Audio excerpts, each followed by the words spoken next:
I have two bouncy house stories. I have two of them, okay? One involves me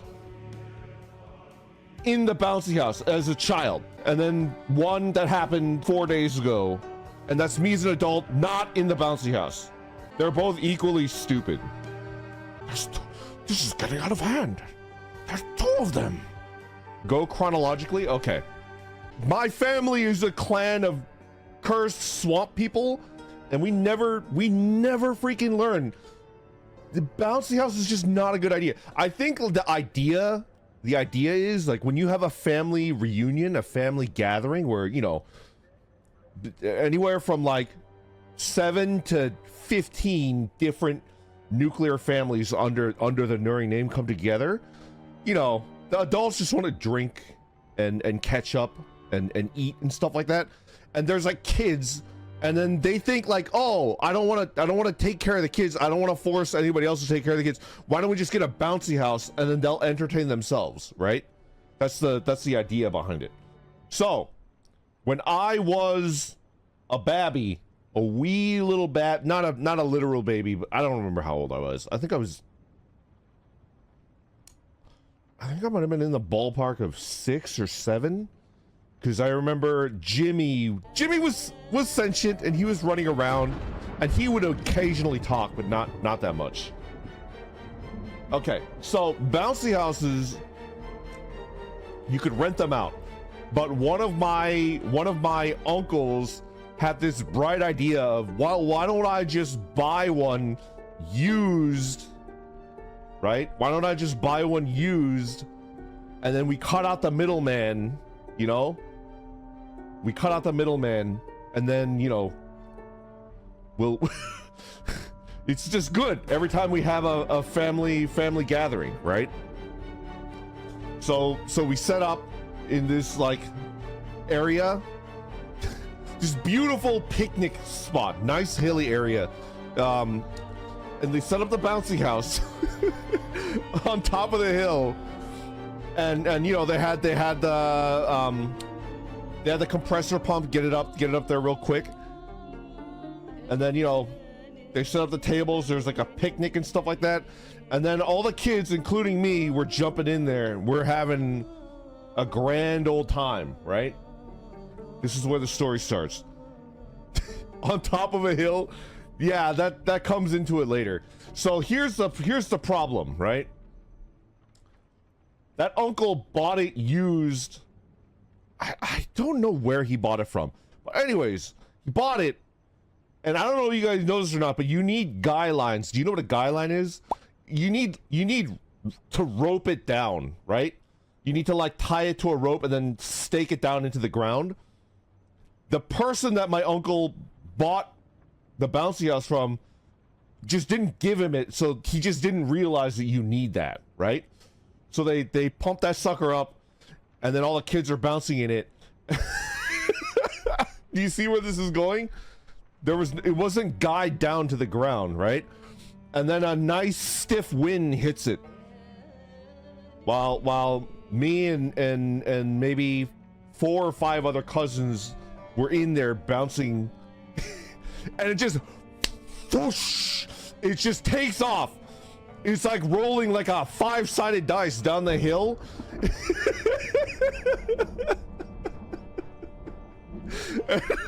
If you can imagine me, like at first it's I'm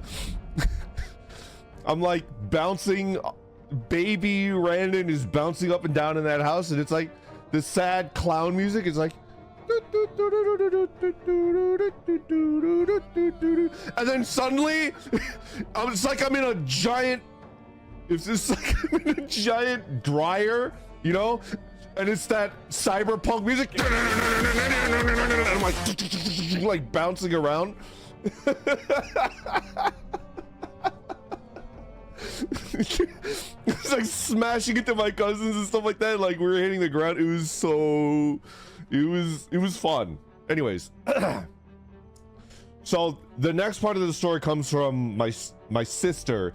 She said that she was present at the food table when the bouncy house just tried to make its escape, and all of the adults just started sprinting. They're like, "Oh God, no!" And they're sprinting for the bouncy house.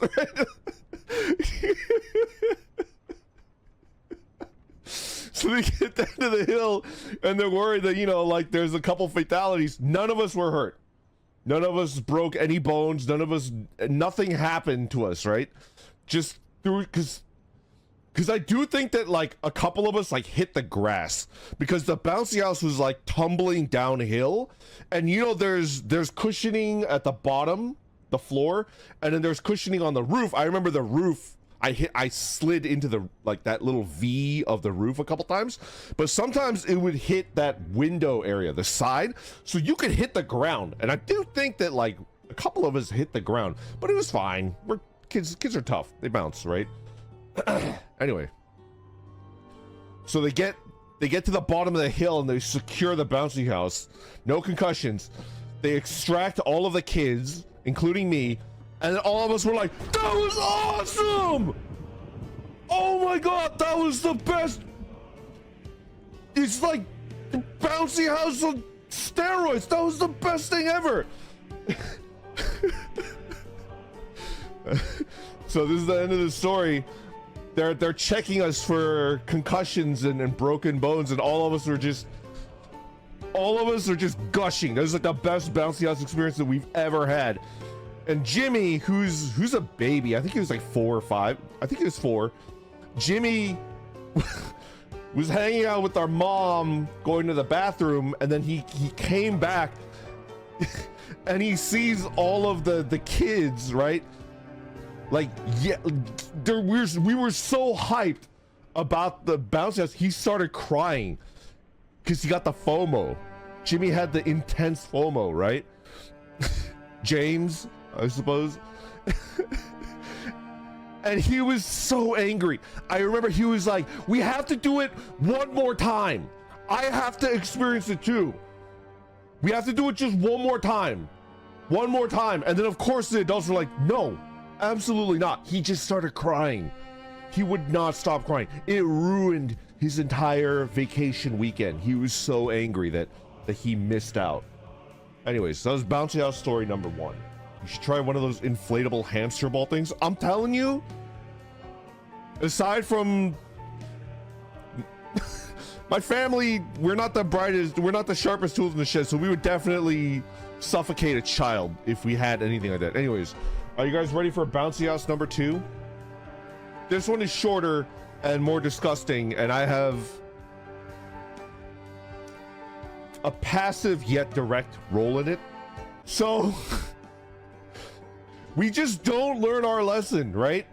And I knew it. I showed up at the park. I showed up at the picnic grounds, and I saw my uncles and one cousin filling up a bouncy house, and I was like, you stupid mother clunkers, doesn't this freaking family ever learn? And I told them, I walked up and I was just like, "You remember what happened last time, right?" And they're like, whatever, Randon, it's fine. Go get a beer and help us out. So they set up the bouncy castle. And I was just like, I'm not, whatever situation arises from this, I'm not gonna help. I did help.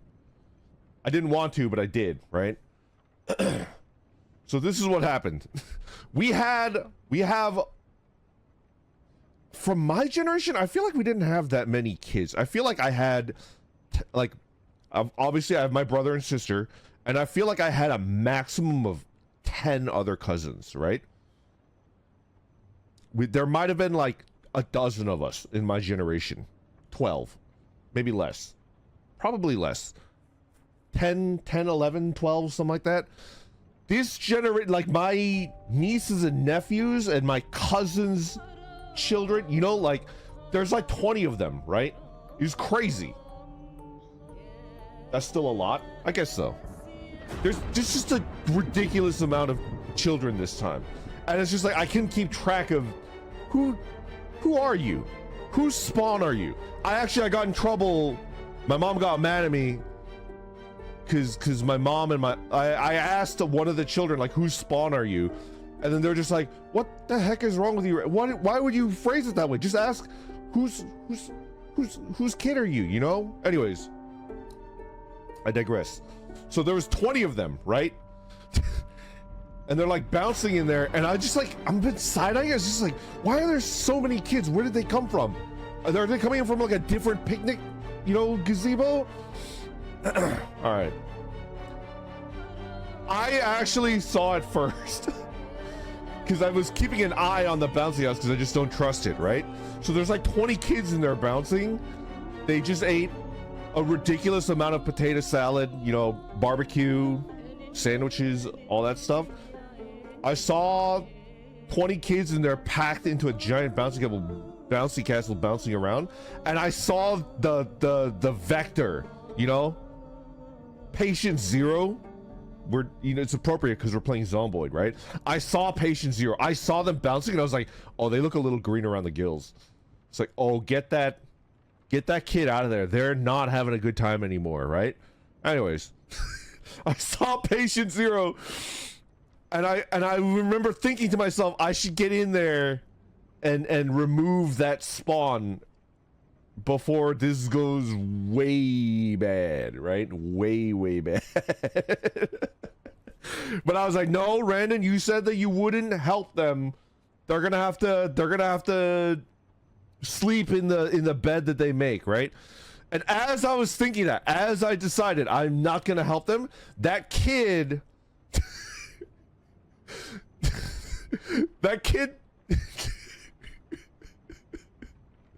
turn to the side, you know, like they're like bouncing and they're like, oh, I'm not gonna be able to hold it in, and they turn to the side because there's a kid in front of them, and they let fly. They vomited, right? But because there's 20 kids in there, there was a kid to the side of them, and they just vomited right onto another kid. That kid started vomiting as well because they just suddenly get, like, you know, half digested potato salad like hurled onto them. That kid starts vomiting. I think all 20 of them vomited. It's just like, and then I was just like, oh, dear God in heaven. I think I said exactly that. Oh, dear God in heaven. And then all my aunts were like, what? Oh, no. Oh, no. Oh, no. Oh, Jesus. Oh.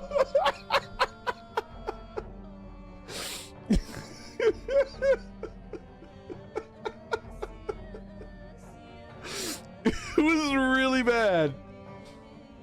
The smells were incredible. Anyways, 20 children vomited into that bouncy house that they rented. That was not my, you know, the uncle that bought it. That was a different bouncy house. This was like a premium bouncy house that they rented from like a company down that way.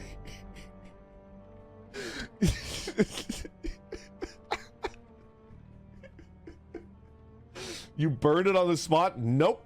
I helped hose it off. I did. Danchi died. That's exactly what we did. So we're in a park.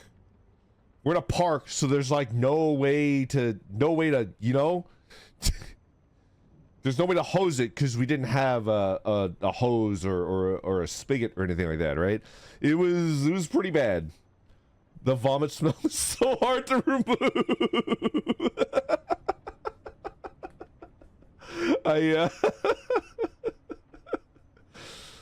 We took a trip down, got some industrial cleaner. They wanted to use bleach, but I was like, I don't want to buy. Well, first off, I told the uncle that bought it, God, you might have to buy this because you're gonna have to like tell them what happened, and then they're just gonna be like, oh, you're gonna have to buy it. And they're like, it's okay, we could clean it, and then they'll never know. They'll never know the difference.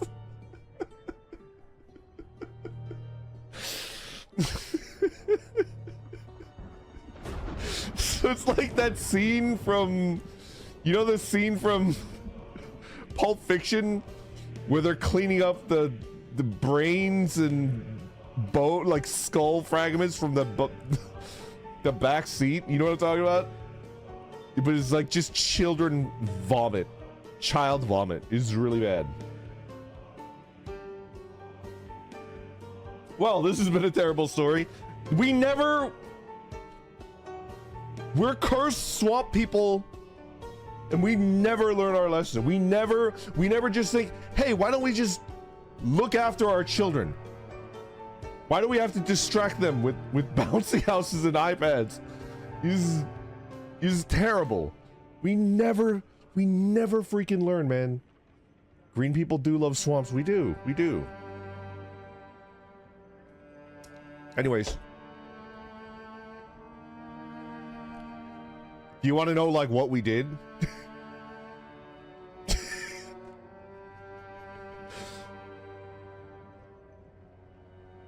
Me, Jimmy, and you know, a couple uncles and a couple of my cousins, older cousins, we had to lift that foul smelling thing and then like basically drag it, carry it over to the edge of the park picnic ground. And there's like a Dollar General with the little tap in the back, right? And then one of the uncles went in there and got a hose. They bought the hose and then they took it out and then they hooked it up to that. They hooked it up to the faucet and then we had to hose it down.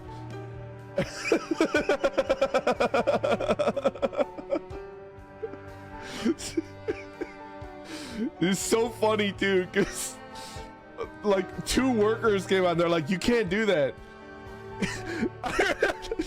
They came out and they were like, you can't. What the hell is that? It was like the funniest thing, because they're just like, you can't do that. And then they see the bouncy house and then they smell the bouncy house and then they see the runoff and they're just like, what is going on?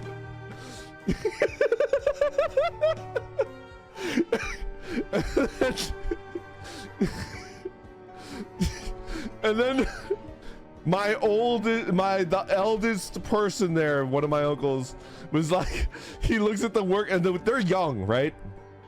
The workers, they'll just like, kid, I understand. Just call the cops. We're gonna have to keep doing what we're doing. I understand. Just call the cops.